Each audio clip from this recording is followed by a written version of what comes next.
When a child lacks empathy, they often end up feeling isolated. And as a parent, watching that is heart-wrenching. If your child struggles with empathy, you can change that. I'm Diana Cortez. I'm a board-certified behavior analyst and parent, and I've seen how a few small daily habits can completely shift the way kids connect. In this video, I'm going to show you 6 everyday habits that you can do with your child to help them grow empathy and build the friendships they deserve.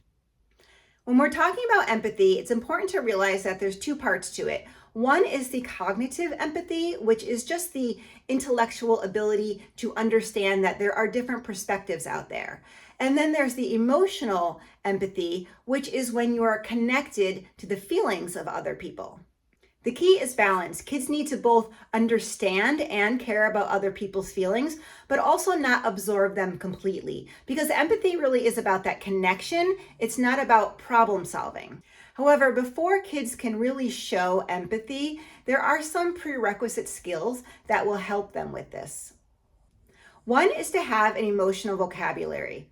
They need words to identify feelings. 2, self-awareness. Understanding their own emotions first. 3, theory of mind, learning that other people have different thoughts and feelings than they do. And 4, social awareness, noticing other people's body language and cues. Also of note is that some kids face extra challenges when it comes to developing empathy along with other social skills. For example, highly sensitive children really feel emotions very intensely, and some children with autism or ADHD may have some trouble reading other social cues and may need more explicit instruction. Now that we know what kids need to develop empathy, let's look at 6 daily habits that build these skills. The first one is to assign age-appropriate chores. This might surprise you, but chores are a great secret empathy builder. And that is because when they're doing chores, they're doing something out of just for themselves. They are making a contribution to the family or to the household. And this is helping them actually practice actively the skill of not thinking so much about themselves, but thinking about others. The second one is to read together. If you read along with your child, you can ask them questions like, how do you think this character feels? Or why do you think they did that? Get them used to thinking about how other people are thinking and understanding the decisions that were made. Also, encourage your children to read stories about or by people that are unlike them or from different places. This is a really good way to open up a discussion and to just talk about different perspectives and different life experiences.